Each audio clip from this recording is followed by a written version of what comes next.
Καλησπέρα σας. Good morning to everyone. Hello everyone. Hello. Καταρχήν να ξεκινήσουμε. I'd like to start. We're going to talk in Greek, so we have simultaneous interpretation. So let's start. We're now moving to transition and adaptation to the blue and green economy. This is the name of our panel. This is the question. This is the name of chapter 7. I'd like to present the gentlemen who are on the panel. On my left, and it's the ambassador of Azerbaijan in Greece, Mr. Arif Mammadov. On the left, we have Mr. Oded Sagee, who is the founder and CEO of PlantExt and BreedIT. And on my right side is one person. He's an important person. He works on the object of circular economy and EPLO. Mr. George Kremlis, who is president and the Circular Economy and Climate Institute. And we're going to talk about circular economy. And I believe that this will be something that will save Greece in a period we are now, as we have heard the previous sessions. And of course, with me as a co-moderator, I have Mr. George Papatheodorou. He's a professor of environmental and geological oceanography at the University of Patras. Maybe you don't know him, some of you, but many of you might have seen what Vodafone has presented last summer, and it had to do with, what was it, George? It was Vodafone Posidonia. Are those valleys of that you have seen? It's a very good advertisement. We were surprised. So we know what is beneath the sea, at the seabed. We say that for tourism, data are very good. We have sun and sea. These are the basic elements which we use, at least here in Greece, to attract our tourists. But in practice, and beneath the sea, below the sea, there are things that if you see them, you will be surprised. So let's move now to our session. What is transition and adaptation to the blue and green transition? This is something important for Greece, as I said. Critical issues for the global community, not only for Greece. We'll try to find ways to succeed this responsible and sustainable financial development. And the goal of all these forms of economy is to combine financial development with the protection of the environment, by protecting the marine environment and using high technology. I'm going to discuss this later on. To ensure all of these goals we have mentioned, artificial intelligence is our ally in practice, and we want to make use of it in practice. So all communities and economies are called to invest in new technologies and practices and to reform the way it uses its natural resources. Now let's talk about the responsible and sustainable financial development. This sustainable development we'll talk about aims to the creation of financial welfare. Let's welcome Mr. Papagiannidis, the General Secretary of the Minister. Welcome. So we focus on the responsible use of natural resources, very important. This responsible use is something which in practice should be made. We should do this, everyone, and we should understand this. We're talking about saving energy. We have energy resources now. In Greece, 55% of them now is produced by the renewables. This is something important. We should carry on producing it. At the core of this approach, we have the idea that sustainable development should go together with the social justice and the protection of the environment. So the policies promoted do not only aim to the financial maximization, but also to the protection of the ecosystems, the biodiversity, and the human communities. And just two things before we enter into the discussion with our esteemed guests about circular economy. This is a fundamental element of the blue and green economy. It aims to the minimization of waste and to the recycling of resources in the production cycle and the consumption cycle. Circular economy aims at the creation of a financial system which recycles and reuses material and energy in order to restrict the exploitation of those new natural resources and limit the environmental impact. In this framework, businesses but also consumers are called to change their mentality when it comes to consumption and the management of the products at the end of their life, and to promote recycling practices and reuse. Circular economy also boosts economy through innovation with new methods of recycling and reconstruction of products, and at the same time we have increase of the efficiency of the resources. So this approach demands a high level of technology and specialized know-how. We should acquire this know-how at some point, and everything starts from us.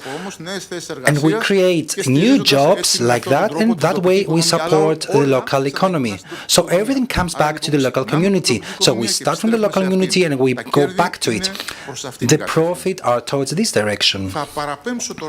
Now, let's move to the marine and natural environment. Let's hear our friend Mr. Professor George Papatheodorou to analyze this object. It's his object. Thank you very much.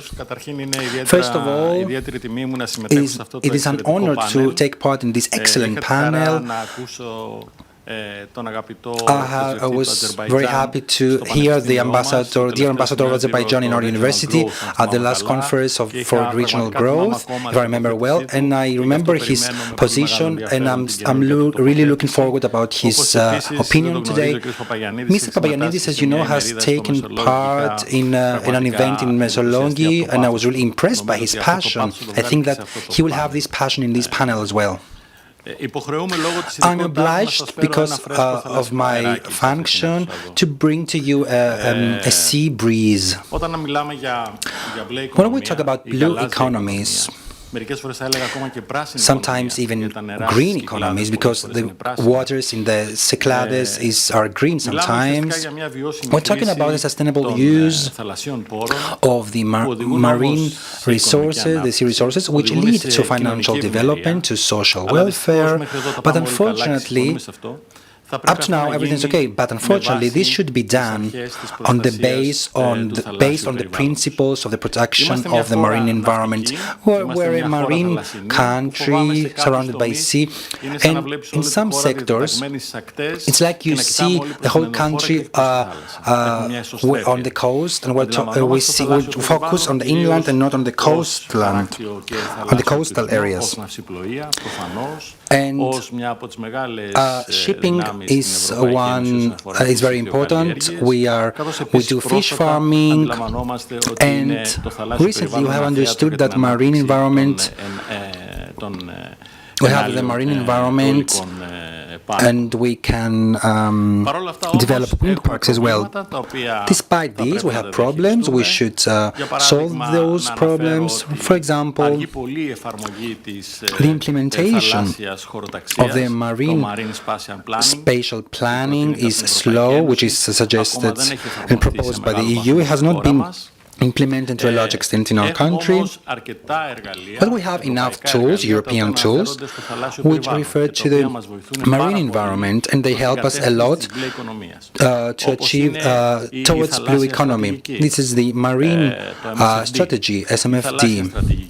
The marine strategy, which aims for the European seas to be in a good environmental status, GES, until 2020, we said back then, we were too optimistic maybe. We should have said until 2030 at least. And it has defined some descriptors. The first one, in reality, is biodiversity.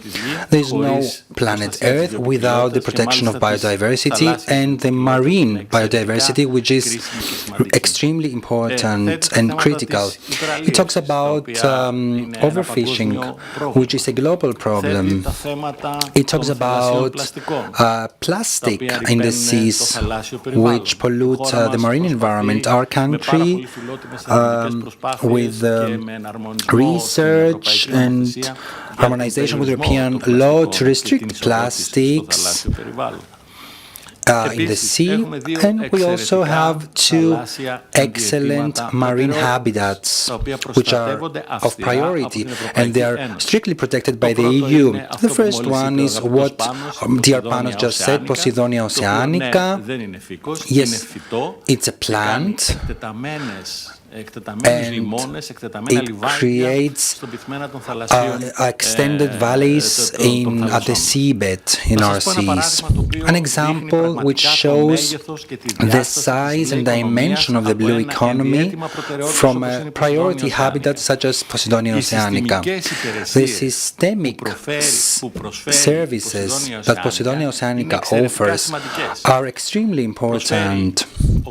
It offers oxygen, it engages carbon dioxide, it supports biodiversity, it's like the nursery of the fish populations, it protects our coasts from erosion, and it also stabilizes the seabed. These services have been estimated to, within the framework of research programs, we refer to some hundreds of euro per square meter of Posidonia.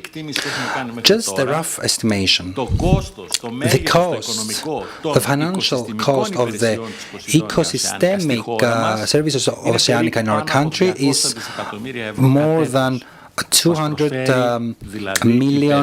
billion per year. It offers us services and benefits, and it's without doing anything. What we should do is to protect it. We should protect these underwater forests from destruction. So now we had a very important development at the 9th conference last March, if I remember well, our Ocean in Athens. Greece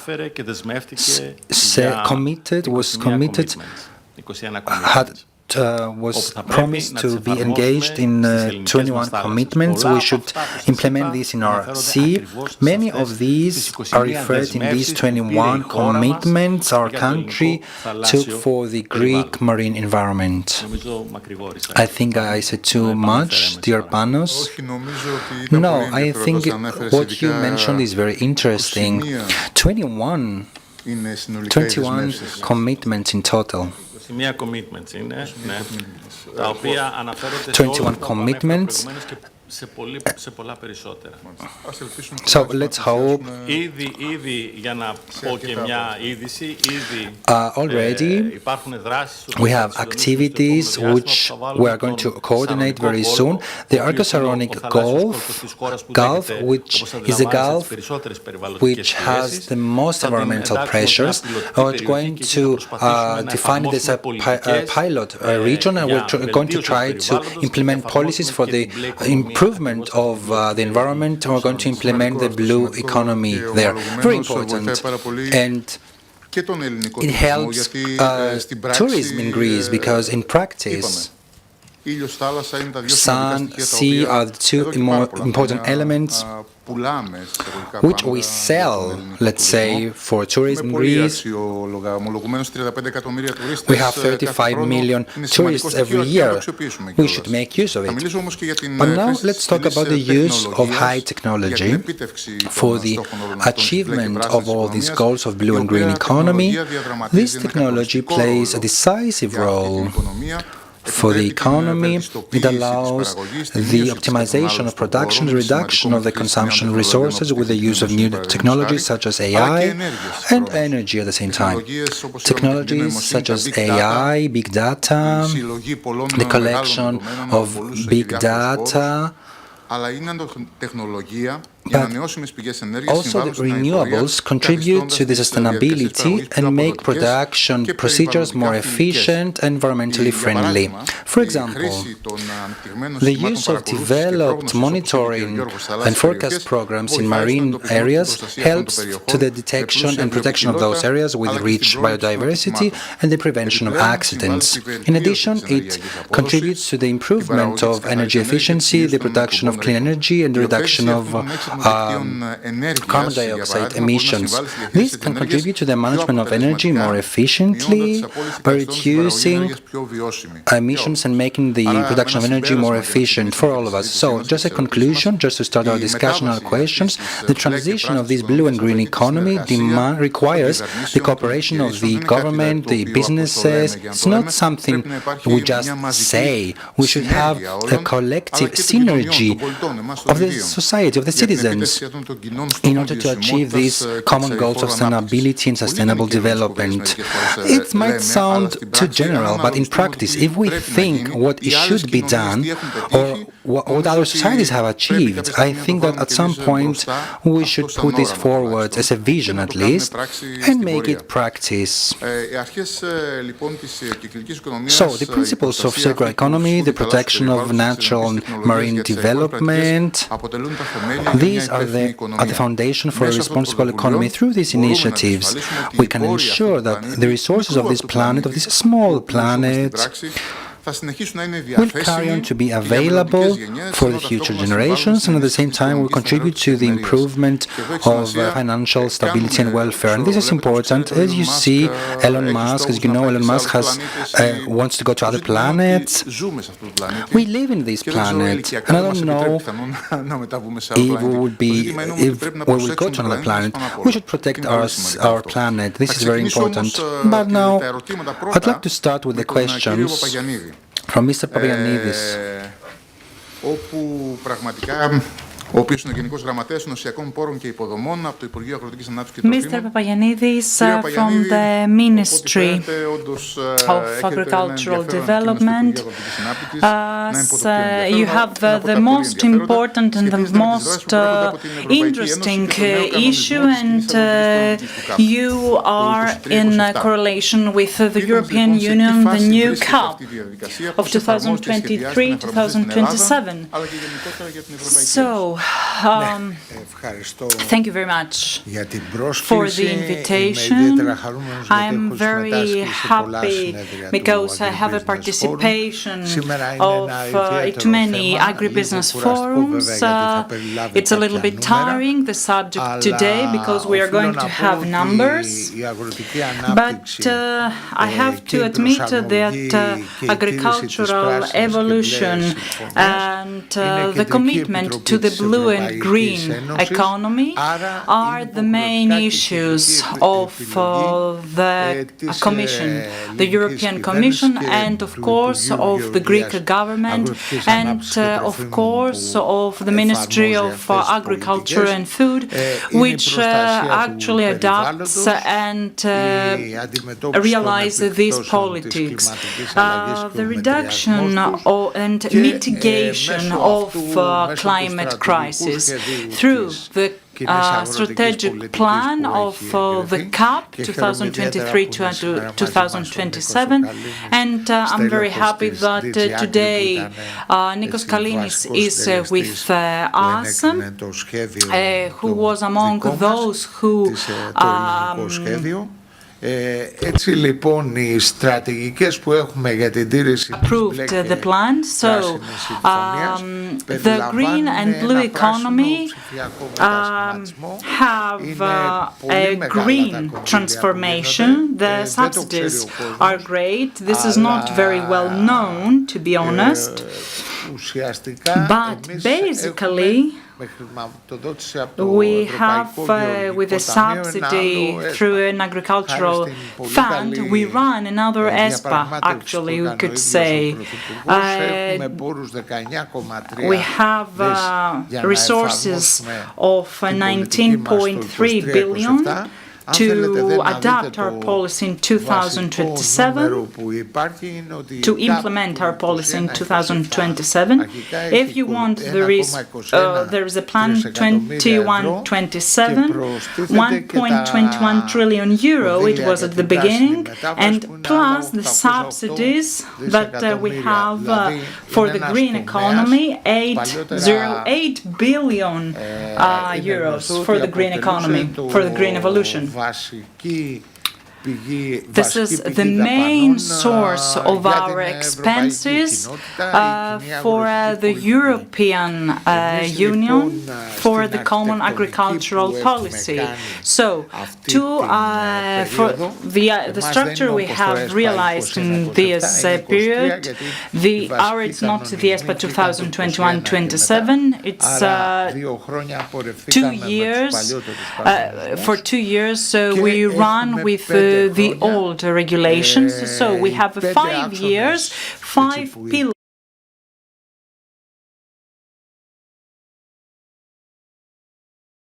of the blue and green economy. So it's the discussion and sensibilization of producers, the regulations for the green transition, and of course a change in the mentality. For first time we have the main subsidies for the training. The second pillar is for the counseling for our farmers and fishermen. The third one is the training, the educational, vocational training of the farmlands of the farm regions, the training as far as innovations, new technology, digitalized technology is concerned. I cannot say that there is a total implementation, but there are many farmlands in Greece which actually use the drone for their farms, for watering their farms. And also there is research as far as the innovation and the training among this population, and of course priority is the synergies of innovation and the creation of European business teams, business groups that will be able to handle all this. We don't anymore prioritize the collectives, but we help the collectives and the groups of producers to move on. Let me tell the fourth pillar, which is the training in innovation, sustainable evolution, and new technologies. Among these, priority is the water, the watering of the farmlands. As you already know, our country keeps 87% of the water to water the farmlands, so it is very important to save this water, because nowadays there are local organizations which actually take actions as far as this project is concerned. And to be honest, with no aid as far as to save the water. So our aim is to change this landscape, and a very important part of it, apart from the CAP original program, is the program either 0.20, either 2.20. We have a subsidy of 600 million euros, and probably we will be able to change all the data. It has to do with 400 millions of stremas. The last one is the aid of farm areas and to the differentiation of the local economy, especially to mountain areas which have an intense farm economy, agricultural economy. Also, we should keep in mind that agricultural evolution doesn't mean only evolution of farming, but also evolution of all the sectors where farming, agriculture is the first sector up beyond the industry. And of course, likely in Greece, 7 out of 13 areas in Greece are farm areas where the farm sector is beyond the industrial. We will have a second round of questions, so just the floor is to the ambassador Arif Mammadov.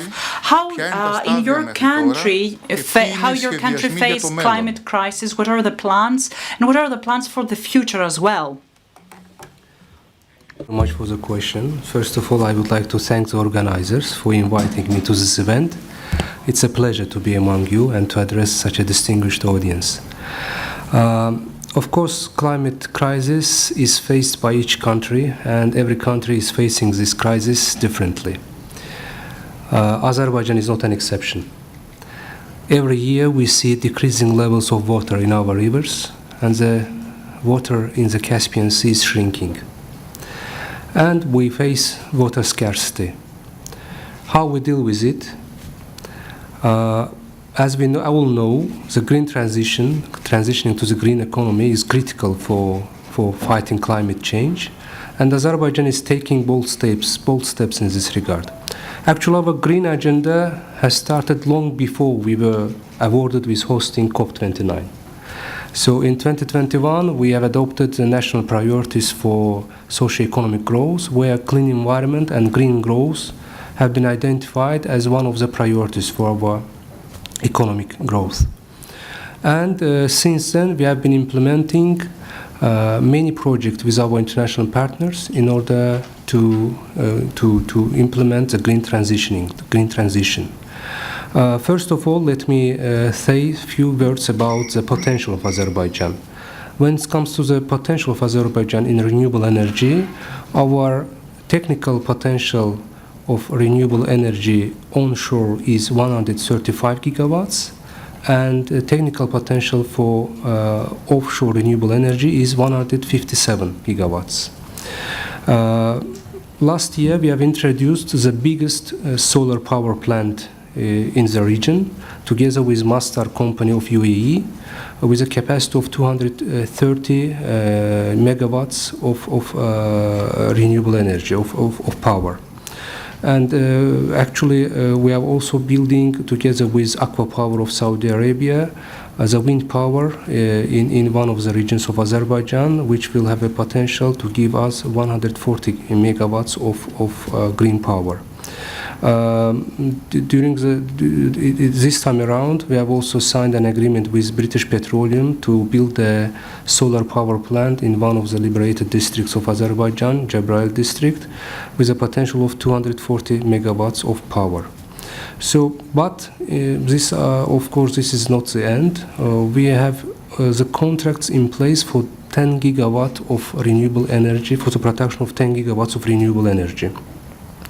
So we think that the future in terms of Azerbaijan's green agenda is a bright one. At the same time, we have also declared the three regions of Azerbaijan, namely the Jabrail, Karabakh region, East Zangezur, and Nakhchivan regions of Azerbaijan as green zones. And we intend to make these regions net zero emission zones. And we have taken this commitment in Glasgow COP in 2021. Also, we are working with our partners, international partners, to build a green energy corridor between Caspian Sea, Black Sea, and for this reason, in 2022, we have signed an agreement with Romania, Georgia, and Hungary to build a cable to connect our power grids through and also through the subsea cable, which will go underneath of the Black Sea. And this cable will allow Azerbaijan to export around 4 gigawatts of green energy to European countries. Moreover, Azerbaijan is also working with its partners in Kazakhstan and Uzbekistan to connect power grids between these countries as well. And so in the future, we can see that Uzbekistan and Kazakhstan, or Central Asian countries, can also join the Caspian, Black Sea, and Europe green energy corridor. As you can see, Azerbaijan is spending its fossil fuel, let's say, revenues from fossil fuel for green transitioning, for green energy production. And as a last point of mine with this introductory remarks, is that Azerbaijan is not a big emitter. Our, let's say, greenhouse gas emission is 0.1 globally. But with this, let's say, Azerbaijan sets an example how a little, let's say, emitter can lead the way in terms of green transition. Thank you for this. Thank you very much. Θα περάσουμε τώρα στον κύριο Γιώργο Κρεμλή, ο οποίος είναι μέλος του ΔΣ και πρόεδρος του Kremlis, President of EPLO. Τι σημαίνει για εσάς, αλλά και τον EPLO σαφώς. Mr. Kremlis, what does for you and PLO mean this? First of all, I would like to thank and congratulate AgriBusiness Forum and my friend Yannis Balakakis for the invitation, as well as Mr. Floretis. I would like to focus on what the Institute of Circular Economy and Climate promotes, of which I'm also the chair.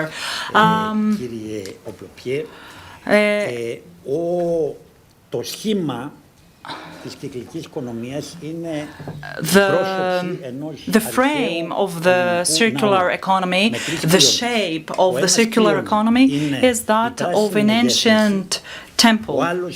The one is the green economy, the other is the blue economy, and the third is the digital economy, which includes also AI.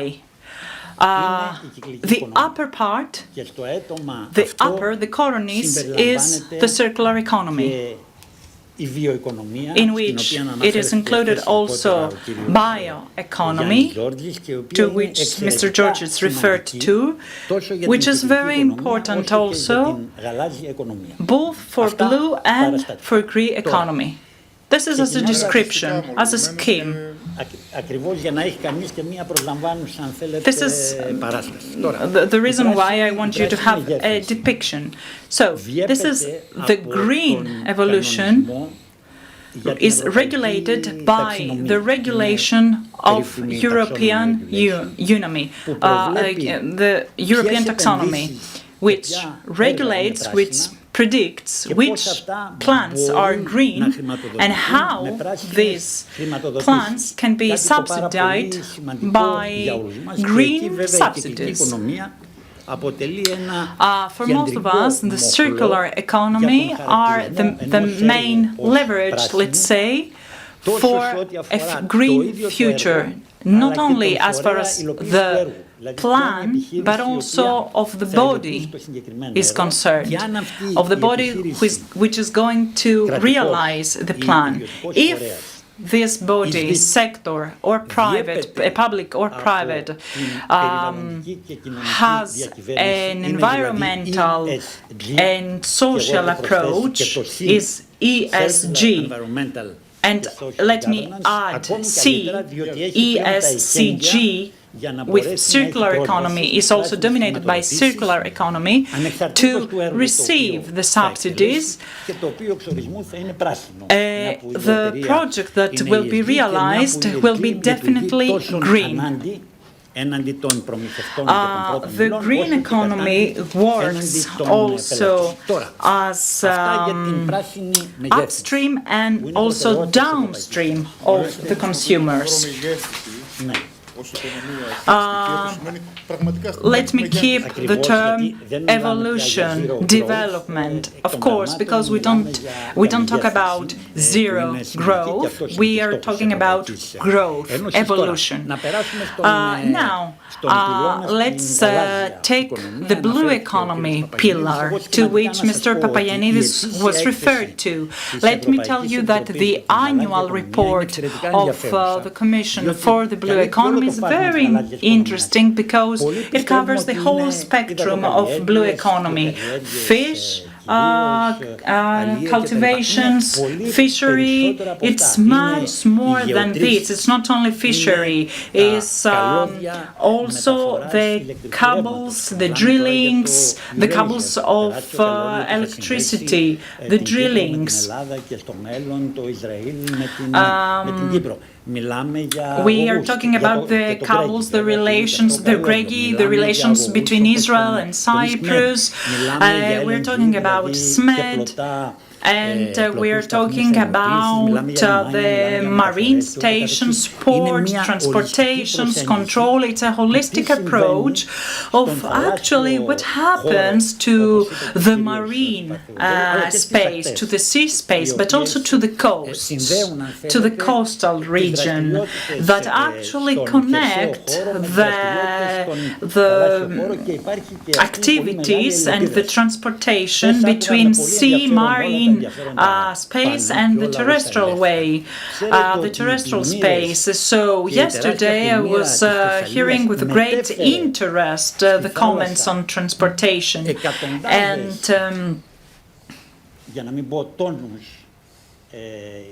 οι εκατομμύρια, ίσως υπερβάλλω, γιατί δεν έχει γίνει μια ακριβής εκτίμηση αποβλήτων. There is no special study as far as of the waste carried. Νεκρά ζώα, τα πάντα. Πράγματα τα... Ναι. Με αποτέλεσμα να έχουμε μια τεράστια επιβάρυνση. As a result of this transportation of waste, we have a great impact to the marine environment, to the sea environment. We don't have to include only the waste as far as talking about burden to the marine environment. These programs are really old, were subsidized in the past. So if Kel if the procedure actually, the processing of the waste is not efficient, now we cannot solve the problem. Also, we have seen the dead fish. It is an issue. It is a topic that I'm wondering why this dead fish actually wasn't fished. Because these fish were great food for these areas. And millions of fish became actually a bio-waste.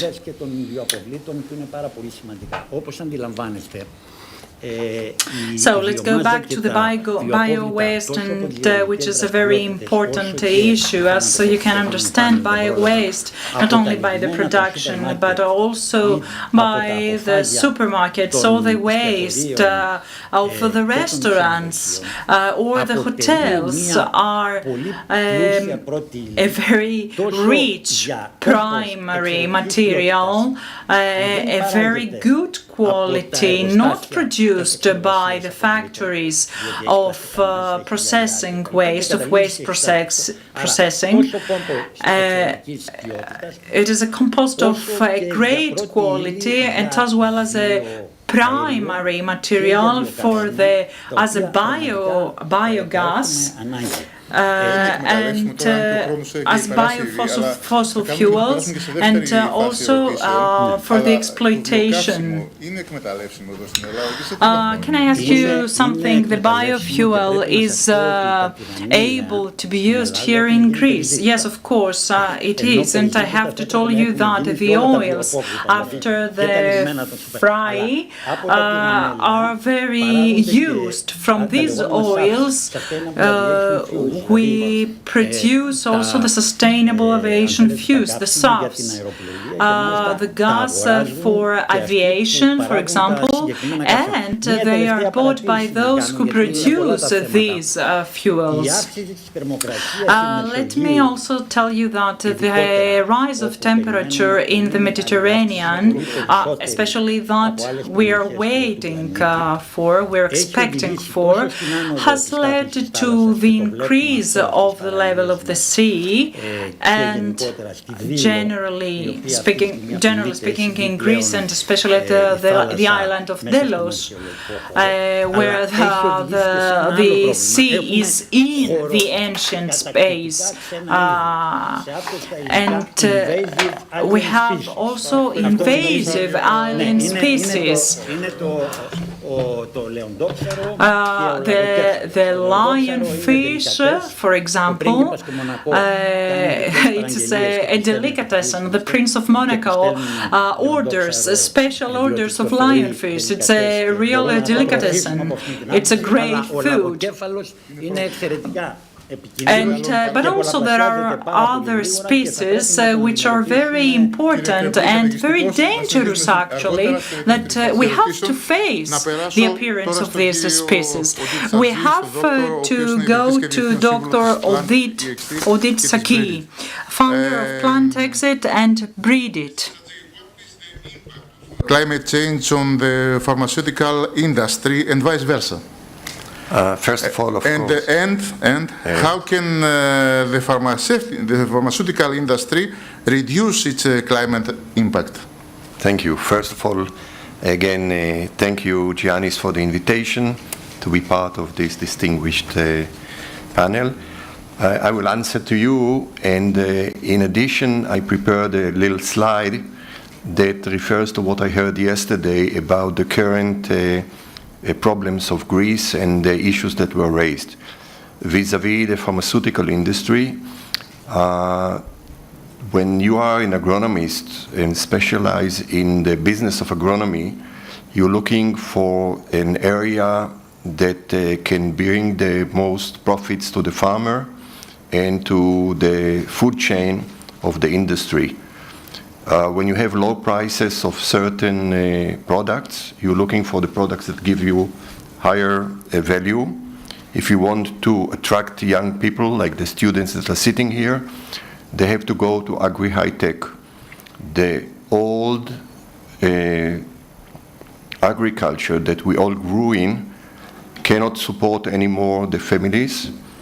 Therefore, the niche that a lot of parts in developing agricultural initiatives are going into the area that plants are the source of all pharmaceutical products. We all know salicylic acid is aspirin, by the way, etc. So farmers should specialize in growing products that bring them the highest income for their families.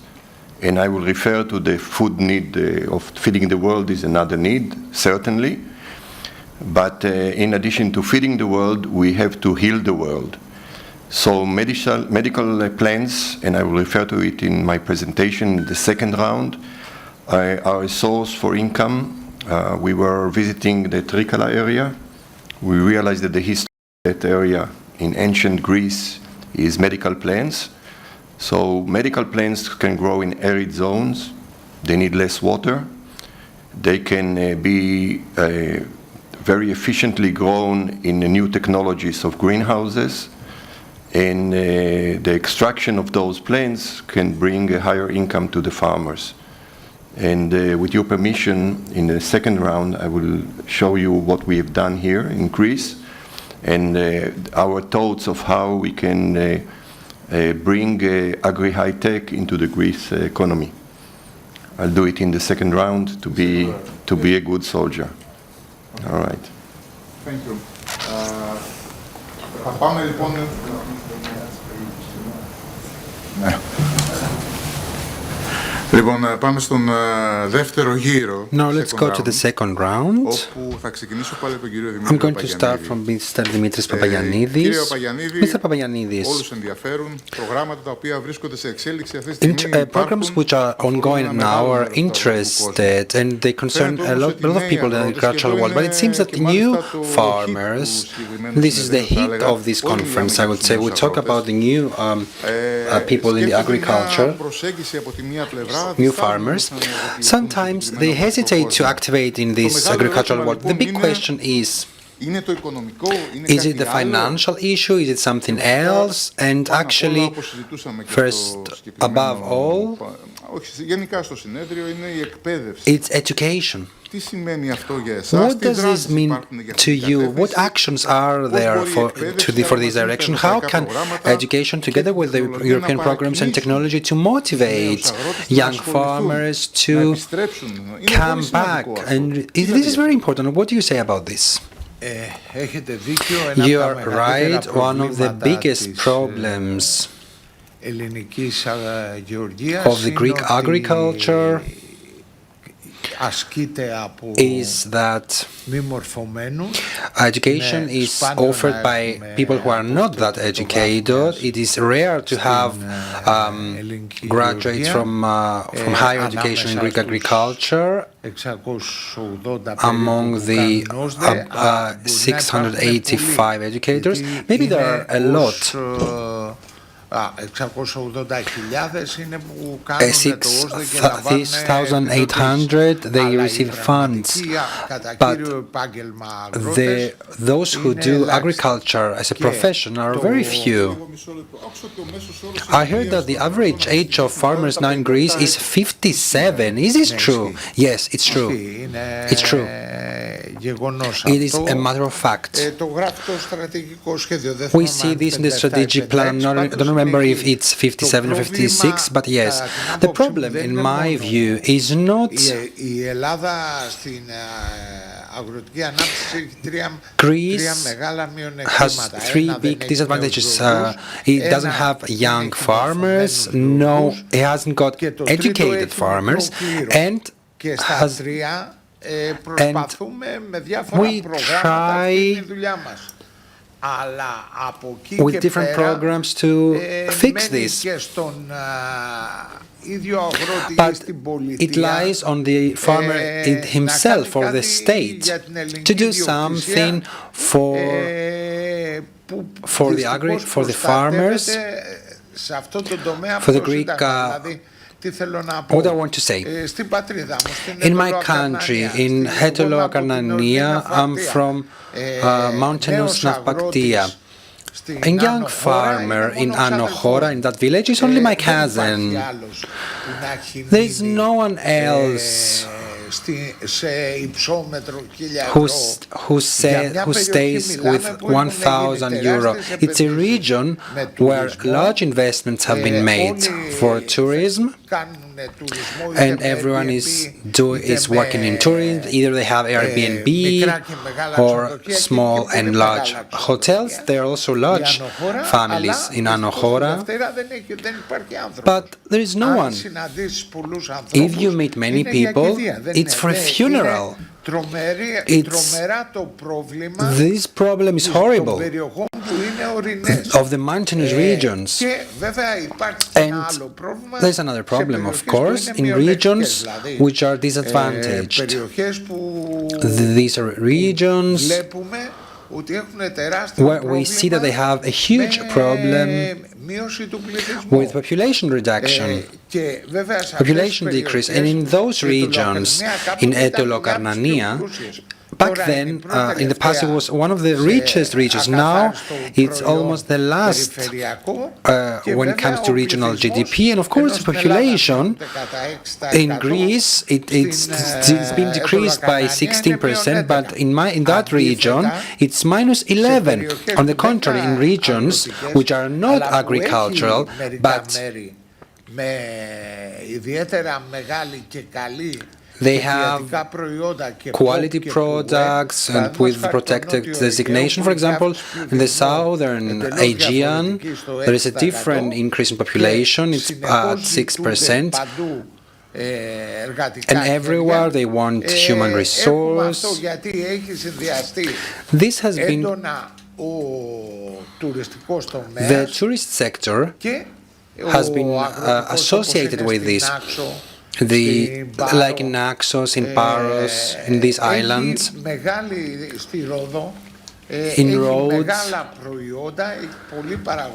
it has production. What I want to say, what do we do? Because we see this. I am many years there, between 24 and 2009, and from now since 2001. What do we do? We took a decision, first of all, 10 years ago, a young farmer was getting 12,000 euro to enter the profession. This was nothing. He was just... And he had very few obligations as well. This was doubled in a different period. It was 24,000 euros, and we doubled it again. Now, a farmer, a young farmer at the mountainous region can earn up to 45,000 euro, but generally it's around 35 or 40,000. No other profession doesn't earn so much. Me, as a civil engineer, no one gave me 10,000 euros just to open an office. I went to my father helped me, I worked with my uncle. No one came to me to give me money. The same goes for the doctors. No one gives the doctors so much money, but to the young farmers we give 40,000 euros. Some people prefer Airbnb. No. We don't want the farmers to become waiters or something else. We want them to be active. We want to do agrotourism. That's why we spend so much for the agrotourism and so we have so many businesses. I remember tomato products in Alexandroupolis. He was at his house and he was even awarded. We talk about house businesses. We have many programs. We now control them very strictly. There is no way that a young farmer to receive these 40,000 euros and not comply with and not fulfill the obligations. We have increased the obligations. They should produce up to 8,000 products products which are of value 8,000 euro for a decade to be registered in the fund and so on. I mean, for the first time we have for free agricultural advisors. It is always the only profession for an agronomist or an economist or environmentalist. We tell them to go and help the farmers, and they should advise them, tell him what field do they have, what crops should they do. This program offers this 100%. It's the first time. I'm really glad that we have such initiatives, but as you understand, our time is limited. Now, let's go to Mr. Papatheodorou. Let's carry on with the questions. I believe that this is quite interesting, but time is limited. And we should respect the time, please. Thank you. And we should also not forget that time is our property. This is the only property we have, our time. I was really looking forward to this moment. I'd like to ask Mr. Ambassador from Azerbaijan to explain the results, the main conclusions of a very important meeting, which was made the Conference of the Parties in COP29, which was held in Baku some days ago. And the main subject was the scale of financing for this transition towards the green and blue economy. And by emphasizing in something very important to the help needed to be given financially to non-developed countries, which at the same time they are very vulnerable because of the climate change. Dear Mr. Ambassador, I think that this is the question, we need to have an answer to this question to see where we go. For the question, but actually it's not over yet, so we still have time. Today is the last day of COP29. Of course, we are honored to host such a big event because it is the biggest event so far in our history. We hosted 72,000 registered participants, over 80 heads of states and governments were there. As you correctly mentioned, the main discussion points was climate finance goal. But Azerbaijan cannot decide on behalf of others. Of course, its countries should decide, should come to the conclusion whether they will agree on a new climate finance target or not. We are talking about some experts say we are talking about 1.1 trillion of USD on yearly basis. So hopefully till the end of the day we will have positive news that we have achieved this target. But other than that, of course, there are some positive developments within COP. On the first day of the event, the countries have agreed on standards for the carbon market.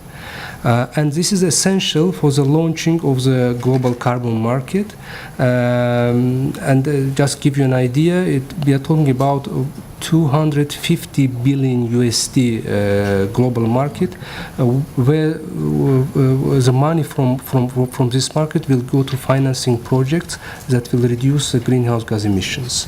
At the same time, there was an achievement when it comes to the loss and damage fund, and you know that the loss and damage fund was created for helping the countries which are facing the consequences of climate change. They are in the front line of climate change, let's say, disaster. And so there was some, let's say, important documents that were signed in Baku. This was the trustee agreement and secretariat hosting agreement with the World Bank, as well as the hosting country agreement with the Philippines. So it is expected that the loss and damage fund will be operational starting from the next year. Then the multinational development banks projected that their contribution to the climate financing will be around 170 billion annually up until 2030, which is very important. Also, there were 7.3 billion pledges that were made in Baku. Out of these figures, 3.5 billion USD comes from Asian Development Bank, which pledges this amount for fighting against melting glaciers, as well as Azerbaijan banking sector pledged 1.2 billion USD for green let's say projects. I would also like to mention the Baku Harmonia initiative for empowering farmers. This is one of our 14 initiatives, which will serve for let's say making a coherence among initiatives to empower farmers, as well as it will let's say direct the finance into the climate resilient agri-food businesses, agri-food projects. At the same time, I would like to mention just one more fund. It is a Climate Finance Action Fund, which was created based on our idea that fossil fuel producing countries should be at the forefront of combating climate crisis. And this fund was created, and the money to this fund will come from fossil fuel producing countries as well as fossil fuel producing companies. And the money which will be assembled in this fund will go to the countries which are in need, which are, let's say, combating the consequences of the climate change. At the same time, it will help them to adapt and mitigate the consequences of the climate change.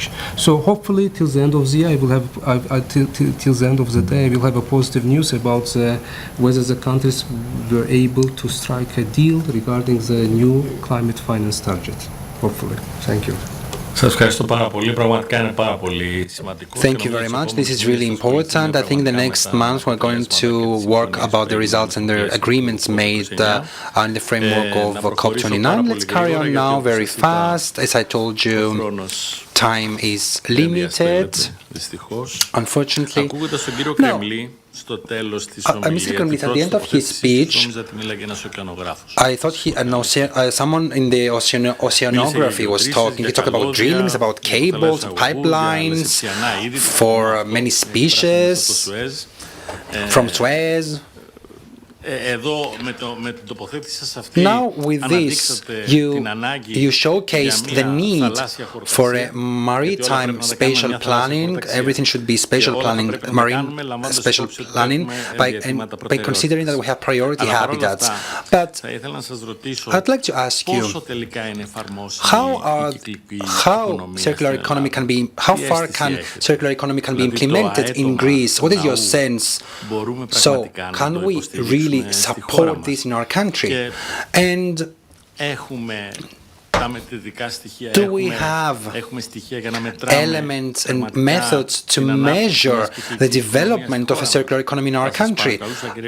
Please, Mr. Kremlis, I know that we can stay here until the evening, but please 2 minutes. This is what dear Yannis is telling me, but I'm very tolerant. I'll give you 3 minutes. Professor, thank you very much. Let me tell you that since I was in Baku, it was the best organization I had the chance to participate in. And as it was already said, we are waiting for the inclusions with a great pleasure. And hopefully this will be positive. Second, there is the national strategy for circular economy as well as the circular legislation. It's a very ambitious plan with more than 70 pillars, but we don't have the policies yet. And that's the same thing for the legislation. So we have a interministry with, let's say, deficit, shortcoming, because blue and green economy suggest the cooperation, the vertical cooperation of the state, of the region, of the municipalities, because on the one part for the municipalities the legislation predicts a lower of incomes, but doesn't predict an adaptation to the climate crisis and economy. And we saw the same thing with Valencia and all the other countries. So we have a very ambitious strategy that should be implemented and supported, and because it has regulations for the bioeconomy and the bio-waste strategies.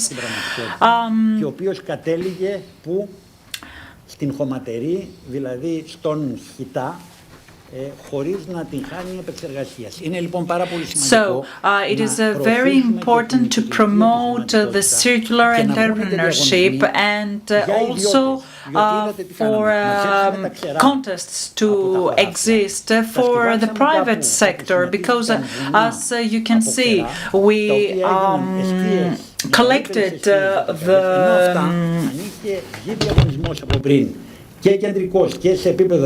Okay, we collected the dry waste from the trees, and now these are there might exist a possible fire in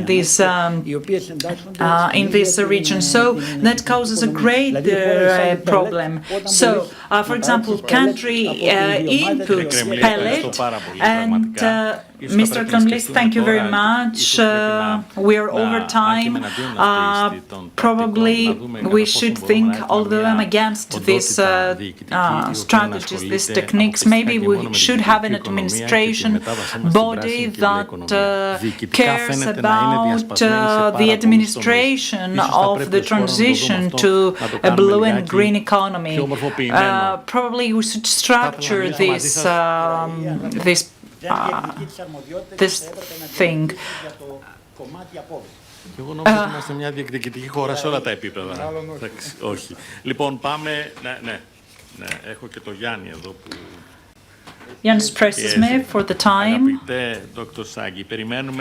Dear Dr. Sagee, we are waiting for the second part of your remarks for your actions in Greece. And so I'm going to use it, please. Can you put on my presentation? Okay. Based on what I heard yesterday, I was thinking and prepared one slide, the next slide. Oh. Yes. This is the issue that was discussed yesterday very deeply. What is the future of our farmers? What is the future of our farms? How we can make them more attractive, and how young people can be attracted to this field that will promise them good living and interesting life. So you can see that the specific associations and the specific marketing board is the heart of my philosophy. Namely, there should be a very strong specific association of each one of the agricultural fields. You can see from the right side cattle, they should have the specific, the cattle association, the breeders association, the dairy association, the figs association, vegetables, fruits, field crops. Each one of them should be a strong association that will operate in two directions, down and up. When I say down, I mean that the members of the association should get from the association those services: training, education, supervision, regulation, most importantly, quality control. The association should impose on their farmers quality control and quality assurance. This is the only way that the European market will allow the products to go into the market. So this is the responsibility of the farmers, with the help of the association, to be good and to be attractive to the supermarkets that we heard in this morning. And the supermarket people that were here this morning, they all approved this approach. And they should be involved in the specific association because they are interested in the products. The next step will be looking up. What is the role of the association? The role of the association will be interaction with the government, demanding with a strong hold of all the members certain benefits to that field of agriculture. It can be cattle, can be milking cows. We heard yesterday of the breeders' problems. The Ministry of Agriculture should be involved, again, with the specific association. The Euro organizations, they should look into the Euro organizations from a position of professionals, not only asking for subsidies, but asking for the rights of developing the food security of Europe and the world. And for that, you need professionalism, you need know-how, and you need transfer of knowledge from the academia or transfer of knowledge from other locations in the world into Greece. The next one is FAO, the United Nations Food Organization, the World Bank. I'm mentioning all those items because I worked with them in the past. There is subsidies and monies and grants if you are good and you know what you're doing and you're using the money properly. And of course the international. So this, to my humble opinion, should be the direction of the Greek agriculture, and the focus should be on building the strong associations of the interested farmers. They should be involved and they should get benefits, but on the other side, be responsible on their production. This is, in general, a summary of what I heard yesterday and today. Now I want to give you an example of what we did in Greece. We called it the Ziagas farm in Trikala, and this is the future of agriculture. I was approached by the Ziagas family that in their region in Trikala, the farmers have land, the farmers have water, they're getting the elderly farmers, and they don't have a future for their children. So this is my proposal for the future of keeping young generation in the agri world. And the first thing I did, I looked in that region, I said, what is your advantages? You don't, if you want to go to the market and be compatible, you have to understand what is your advantages. So in that area, Asclepius was the story of herbal and medical plants in that area. So this is the brand name. Okay? Everything that will come from that region will be from the philosophy of Asclepius. The next one, what are the goals? So we cannot compete in growing tomatoes or growing peppers in that area. It's very expensive to grow. They need very expensive greenhouses that will be adjusted to the heat of the summer, the coldness of the winter. They need heating. They cannot compete with the Mediterranean areas of lands. So they have to go for something special that will bring income to the farmers. So we went into the direction of new resources of herbal plants and specific plants. So this is a farm that belonged to the Ziagas farm. And if you see here, we received that farm and we had to bring in the idea what to do in that farm. Again, a regular farm in the area of a lot of land. So we have an open field with irrigation, we have greenhouses, we have laboratories and lecture rooms, and we have an extraction factory for the product. So this is a closed circle of beneficial business to the farmer that can make a very good living. Also, as an academic person, immediately I connected the local university, because the idea that I have, that this in the education room, this will be an external unit of education in the area of Trikala for the university. They don't have university. So 12th graders in the high school or young students can go near to their home and get some academic education in a very methodological way, with getting certificates from the closest university. It can be implemented to any other university. Mr. Sagee, yes. The time. You understand about it, huh? I saved some time, as I will need 2 more minutes. Oh my God. 2 more minutes. This is discrimination. Yes. Well, if you want me to stop, I will. I'm a disciplined person. If you give me 2 more minutes, I will try to finish. Collection of local... Yeah, I think it's important. Okay, yes. okay, continue, please. Yeah, I have the crowd. Collection of local clones. I mean, the idea is to collect from that area local clones. For example, sweet basil, rosemary, sage, oregano, that already exist in that area, but to bring other varieties from all around the world and to do breeding and to have new varieties. Those new varieties will be resistant to disease, that they will be resistant to the climate, they will bring better products. And this is the selection lines that will be implemented in that farm. One example of organo, better organo, higher prices, export to the European market, quality control, and even the German markets will love it. They will pay high prices because it will be high product. One example is omega-3, very expensive, and the return to the farmer is very high. It needs some training, some education, but this is the direction of agri-high-tech in the future. There will be a lab that will be used for the local students to study a high level of practice. What we will teach there to the local students: medical plants, essential oils, chemistry, extraction technologies, aromatic, and future R&D in Greece. This is agriculture. This is agriculture, and you can make a good living from that. And to finish, I want to thank you. I apologize for the moderators, but I strongly believe that this is the direction.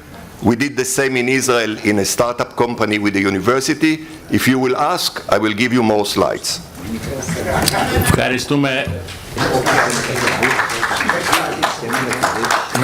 Ευχαριστούμε πάρα πολύ τον Dr. Sagee. Thank you very much, Dr. Sagee. Μας φύλαξε το καλύτερο στο τέλος. The best part was for the end.